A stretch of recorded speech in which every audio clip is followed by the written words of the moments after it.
नमस्कार, मैं हूं रवि केंद्रा। हॉर्नबिल टीवी देख रहे हैं आप। खबरों की शुरुआत करते हैं। हरिद्वार पहुंचने पर मुख्यमंत्री पुष्कर सिंह धामी मीडिया से रूबरू हुए।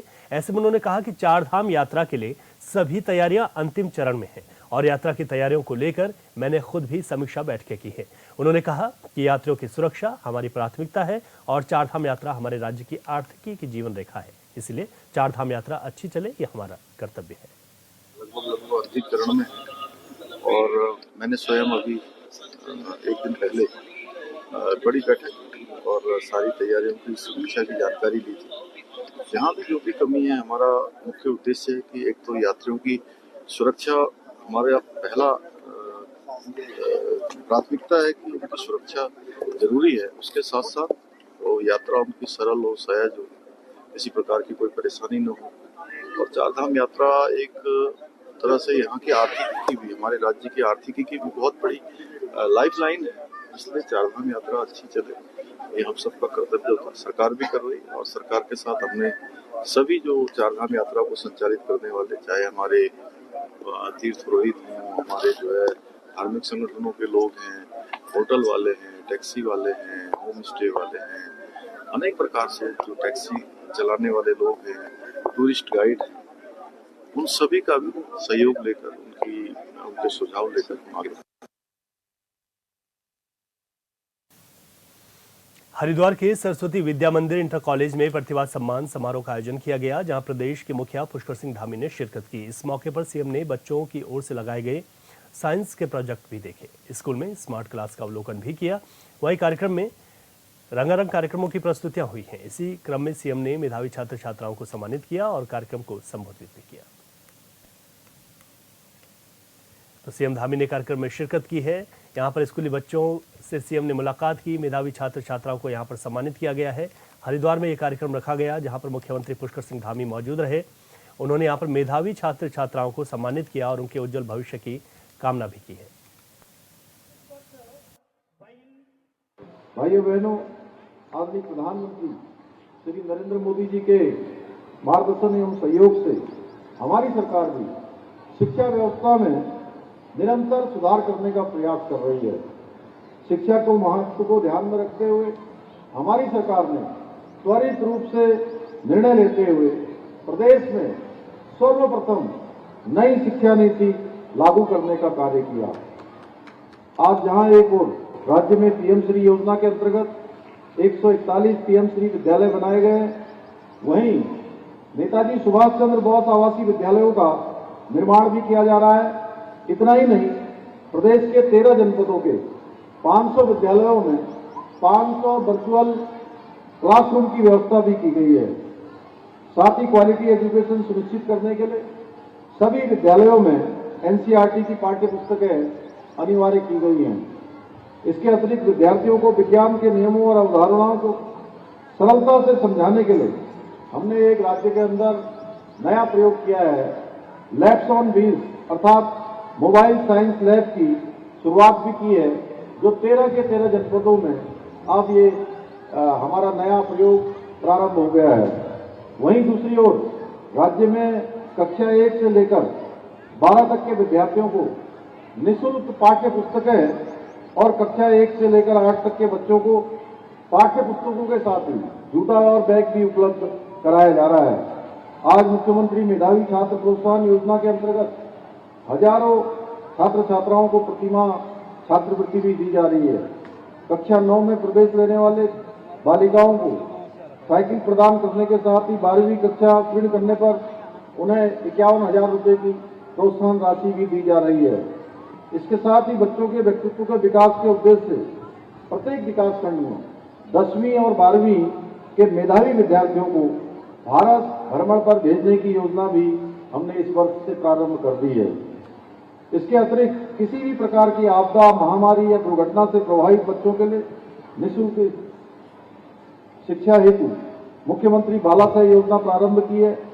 वहीं यदि हम उच्च शिक्षा की बात करें तो आज प्रदेश के राजकीय महाविद्यालयों एवं विश्वविद्यालयों में आधारभूत संरचनाओं का निरंतर विकास किया जा रहा है।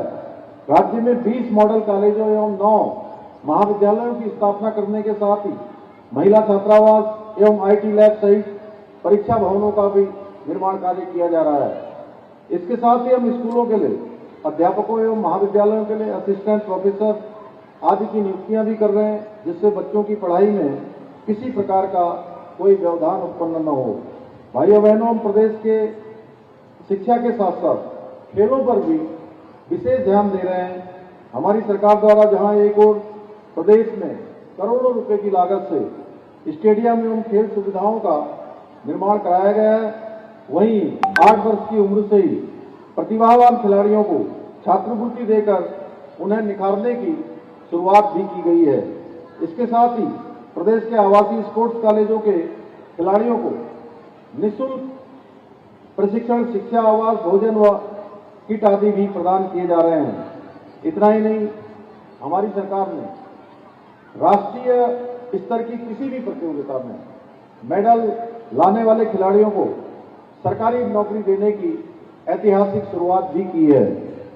हमारे इन्हीं प्रयासों का परिणाम है कि अभी हमारे प्रदेश में संपन्न हुए 38वें राष्ट्रीय खेलों में हमारे खिलाड़ियों ने 100 से अधिक मेडल प्राप्त किए हैं और जहां 37वें राष्ट्रीय खेलों में हमारा स्थान 25वें स्थान पर था और इस बार 38वें राष्ट्रीय खेलों में वो स्थान हमारा 7वें स्थान पर आ गया।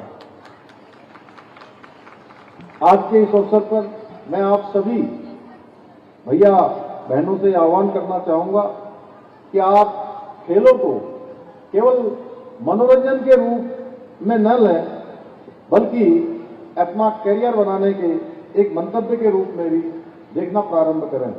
मैं आप सभी बच्चों को यह भी कहना चाहूंगा, आप सभी मेहनती और प्रतिभावान बच्चों के सपनों पर कोई नकल माफिया हावी न हो।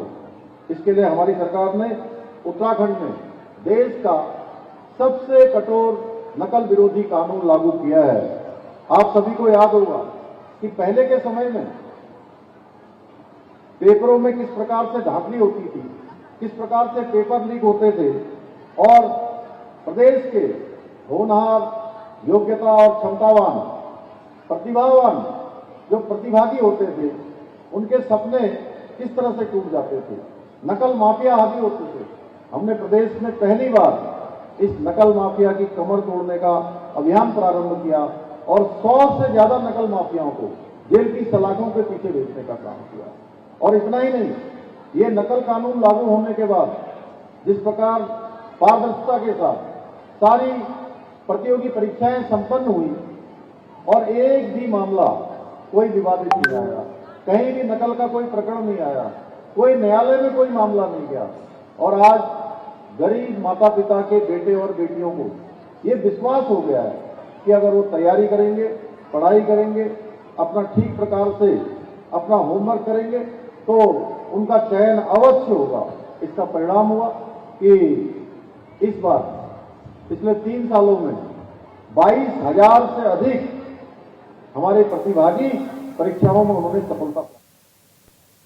खटीमा दौरे पर रहे मुख्यमंत्री पुष्कर सिंह धामी ने देहरादून पहुंचने से पहले यहां पर लोहिया हेड कैंप कार्यालय में जन समस्याएं सुनी। सीएम जनप्रतिनिधियों और आम जनता से मुलाकात कर उनकी समस्याओं को यहां पर सुनते हुए दिखाई दिए हैं। साथ ही उन्होंने संबंधित अधिकारियों को भी दिशा निर्देश जारी किए।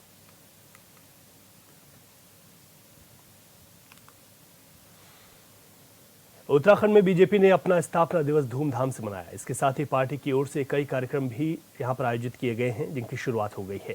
वहीं बीजेपी प्रदेश मीडिया प्रभारी मनवीर चौहान ने बताया कि बीजेपी ने अपने स्थापना दिवस से लेकर 25 अप्रैल तक के कार्यक्रम तय कर लिए हैं। पार्टी में आगामी पंचायत चुनाव के साथ ही 2027 तक की भी रणनीति बनाई जा रही है, जिसके लिए व्यापक अभियान भी पार्टी की ओर से चलाए जा रहे हैं। इसी के तहत सबसे पहले बीजेपी के जो सक्रिय सदस्य बने हैं, उनके सम्मेलन का आयोजन हो रहा है। साथ ही अंबेडकर जयंती पर भी बस्ती चलो अभियान का कार्यक्रम पार्टी की ओर से चलाया जाएगा।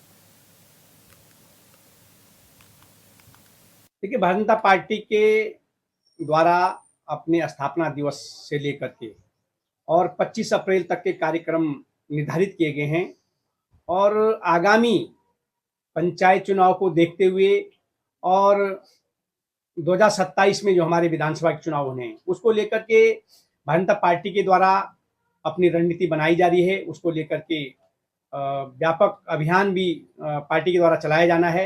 इसी के तहत अभी हमारे पार्टी स्थापना से लेकर अब तक जो कार्यक्रम शुरू हुए हैं, अभी सबसे पहले जो हमारे पार्टी के अभी सक्रिय सदस्य बने हैं, उनका विधानसभा स्तर पर उस विधानसभा के जो सक्रिय सदस्य हैं उनके सम्मेलन का आयोजन इन दो दिनों में हो रहा है। इसके बाद हमारे मंडल स्तर पर मंडलों के सभी पदाधिकारी और जिलों के पदाधिकारी उस मंडल में उसकी बैठकें होने जा रही हैं। इसको लेकर के प्रदेश स्तर के हमारे उसमें वक्तागण उपस्थित होंगे, वरिष्ठ नेतागण उसमें जाने वाले हैं।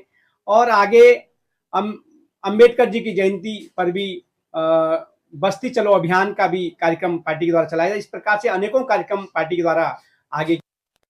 मंगलौर के एसएमआई गोदाम पहुंचकर कैबिनेट मंत्री रेखा आर्य ने नारसन क्षेत्र के राशन डीलरों को ई मशीनें वितरित की। इस मौके पर खाद्य आपूर्ति विभाग के अधिकारियों समेत तमाम बीजेपी नेता भी मौजूद रहे। कैबिनेट मंत्री ने कहा कि सभी राशन डीलरों को पूरा राशन मिले, इसकी व्यवस्था जल्द की जा रही है। साथ ही राशन डीलरों के हित में जल्द ही कई कदम उठाए जाएंगे।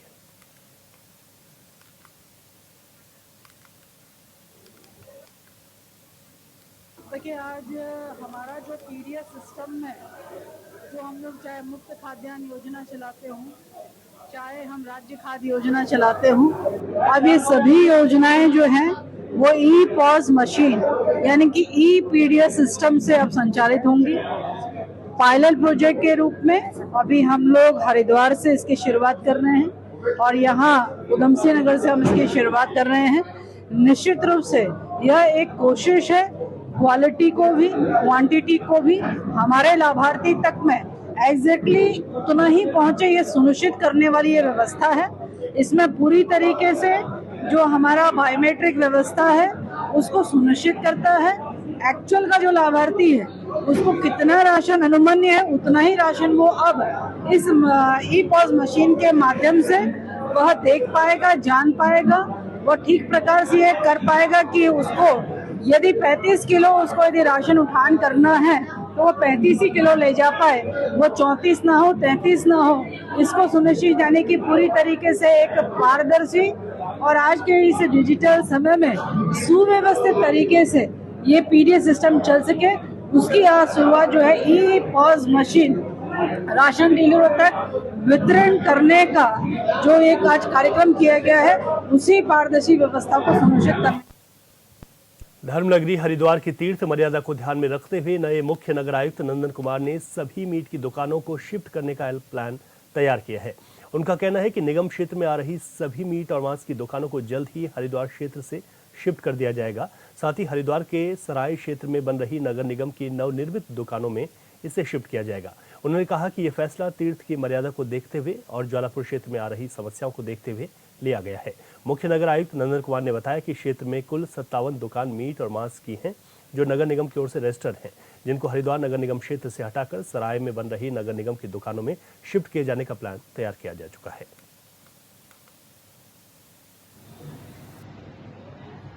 नगर निगम के द्वारा शॉप्स निर्मित की जा रही है। टोटल 57 शॉप्स सराय में निर्मित की जा रही है, जो निर्माणाधीन है और काफ़ी हद तक वो निर्मित भी हो गई हैं। तो जो हमारे लाइसेंस्ड जो शॉप्स हैं और जो अन्य दुकानें भी हैं उनको वहाँ पे शिफ्ट करने की प्रक्रिया अपनाई जाएगी और वहाँ उनसे बात करके जो भी वैध जो लोग हैं जो जिस तरह से चला रहे हैं उनको वहाँ पे अलॉट किया जाएगा। 57 शॉप्स हैं और जो अन्य अगर दुकानें होती हैं तो उसको फिर आगे बढ़ाया जाएगा और अन्य दुकानों को भी शिफ्ट किया जाएगा और अगर कोई इलीगली जो काम चल रहा है उस पर भी कार्रवाई की जाएगी। पर फिलहाल जो है 57 शॉप्स को शिफ्ट करने का हमारा प्लान है। ये क्योंकि अभी निर्माणाधीन है पर निर्माण बहुत हद तक हो गया है, तो हम आशा करते हैं कि अगले 2 महीने तक में हम इस कार्रवाई को करेंगे। नहीं, वही जैसा कि मैंने कहा कि बहुत सारे मीट शॉप्स हैं जो नगर निगम की जिनको एनओसी है, जिनका फूड सेफ्टी से लाइसेंस भी है, उनको प्राथमिकता दी जाएगी। उसके बाद अन्य दुकानों को भी दी जाएंगी। उसके बाद जो अगर कुछ दुकानें बच जाती हैं तो उनको भी बाद में शिफ्ट किया जाएगा। नहीं, वो संज्ञान में है। इसी क्रम में ये सारी कार्रवाई की जा रही है। नगर निगम इस चीज़ को प्राथमिकता से देख रहा है और जो भी उचित कार्रवाई की जानी है वो की जाए। आजादी के 76 साल बाद लोहाघाट ब्लॉक का सीमांत मौड़ा गांव सड़क सुविधा से जुड़ गया है। पहली बार गांव में वाहन पहुंचने पर ग्रामीणों में जश्न है और मिठाई बांटकर एक दूसरे को उन्होंने बधाई दी है। इस मौके पर लोगों ने विधायक खुशहाल सिंह अधिकारी का आभार जताया। बता दें कि गांव के पूर्व सैनिक नायक सूबेदार केदार सिंह बोरा, पूर्व सैनिक हवलदार दिलीप सिंह की ओर से गांव को सड़क मार्ग से जोड़ने के लिए लंबे समय से संघर्ष किया जा रहा था। पूर्व सैनिक ने बताया कि मौड़ा गांव में पहले भी कई जनप्रतिनिधि आए, पर गांव में सड़क पहुंचाने के लिए प्रयास विफल रहे। लेकिन क्षेत्रीय विधायक खुशहाल सिंह अधिकारी ने सड़क के अभाव में ग्रामीणों को हो रही परेशानी और पलायन को देखते हुए विधायक निधि से 3 किलोमीटर लंबी सड़क का निर्माण कराया है।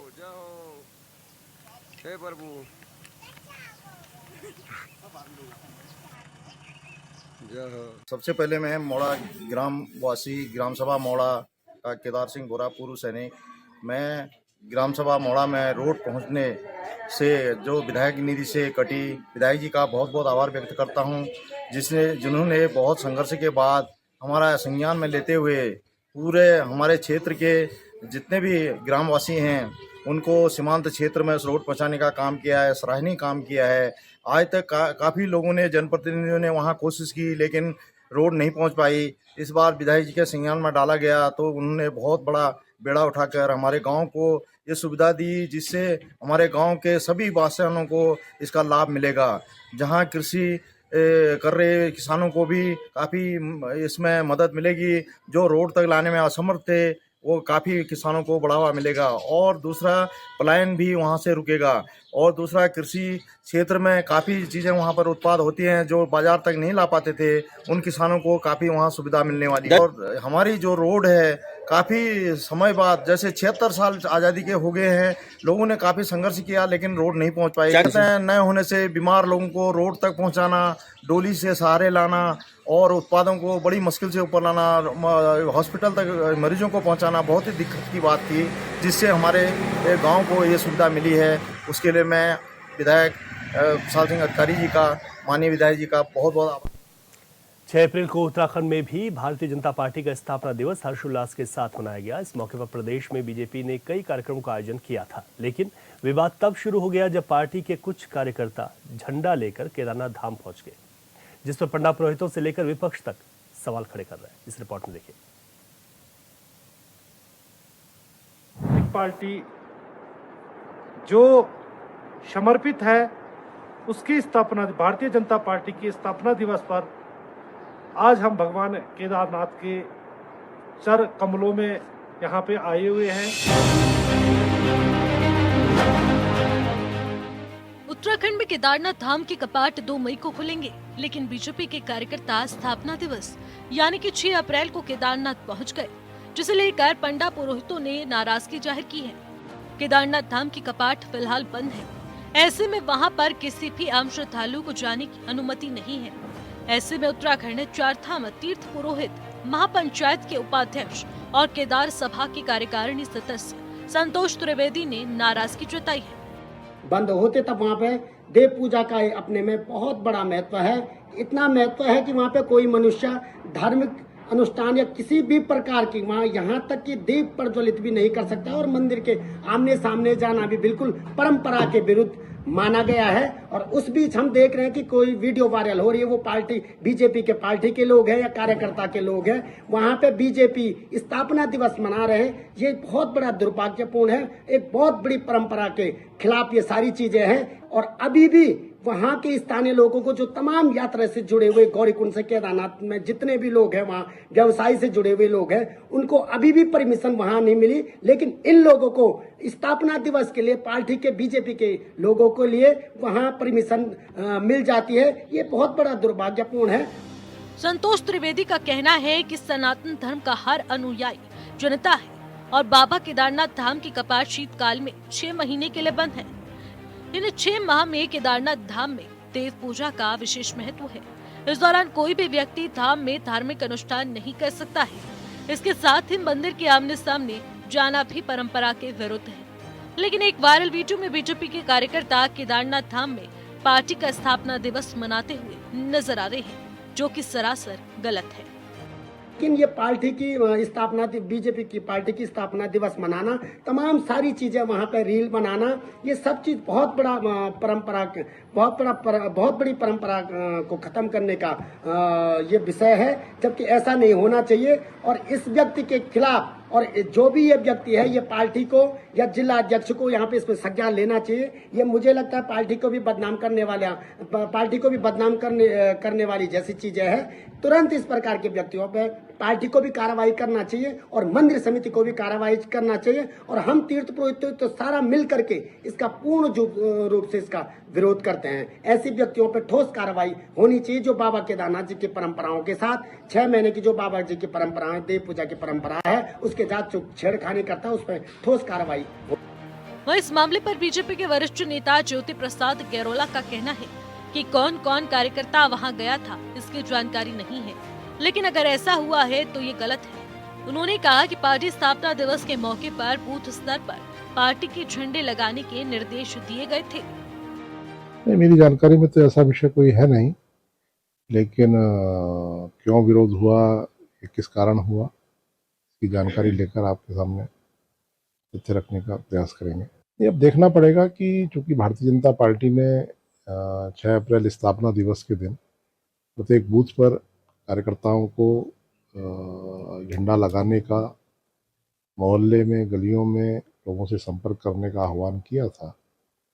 अब चूंकि यह भी एक सही बात है कि केदारनाथ में धाम के अभी कपाट नहीं खुले हैं, कौन उत्साही युवक गए, किस कारण से गए, ये सब बातें जब ध्यान में आएंगी तो देखेंगे।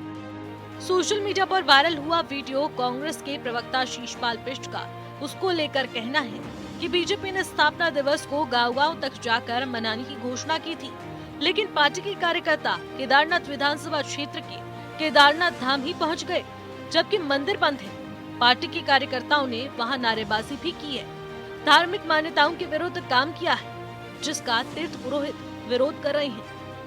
भारतीय जनता पार्टी ने अपने स्थापना दिवस के समारोह को गांव-गांव जाकर मनाने की घोषणा की थी। कहा गया था कि भाजपा के नेता और कार्यकर्ता गांव-गांव पहुंचेंगे, भाजपा की नीतियों को पहुंचाने का काम करेंगे। भाजपा के कार्यकर्ता और नेता गांव-गांव तो गए नहीं, उल्टा केदारनाथ विधानसभा क्षेत्र में भाजपा के नेता और कार्यकर्ता केदारनाथ धाम पहुंच गए। वहां उन्होंने नारेबाजी करने का काम किया, धार्मिक मान्यताओं और परंपराओं के विरुद्ध जाकर के काम करने का काम किया। तीर्थ पुरोहित उसका लगातार विरोध कर रहे हैं, क्योंकि बाबा केदारनाथ के कपाट शीतकाल के लिए बंद हैं और अभी जब केदारनाथ धाम के कपाट खुलेंगे तो विधि विधान से खुलेंगे। करोड़ों हिंदुओं की आस्था बाबा केदारनाथ से जुड़ी है और भाजपा के नेता और कार्यकर्ता धार्मिक परंपराओं का उल्लंघन कर रहे हैं, मान्यताओं से खिलवाड़ कर रहे हैं। ये कैसे सनातन के जो है पैरोकार हैं, जनता देख और समझ रही है। जनता इनको माफ नहीं करने वाली, क्योंकि जिस तरीके से हिंदू धर्म की आस्था से ये खिलवाड़ करने का काम कर रहे हैं और बंद कपाट में भी ये बाबा केदार की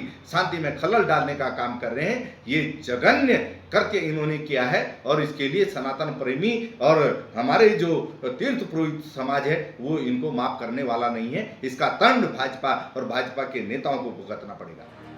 30 अप्रैल से उत्तराखंड में विश्व प्रसिद्ध चारधाम यात्रा की शुरुआत हो रही है और सभी जानते हैं कि 6 महीने के लिए धामों के कपाट बंद रहते हैं। पंडा पुरोहित भी इस बात को मानते हैं और ऐसे वक्त में वहां जाना सही नहीं है। तो सवाल है कि क्या पार्टी ऐसे कार्यकर्ताओं पर कार्रवाई करेगी, जिसकी वजह से पार्टी की नीतियों पर सवाल उठ रहे हैं। Bureau report, hornbill TV.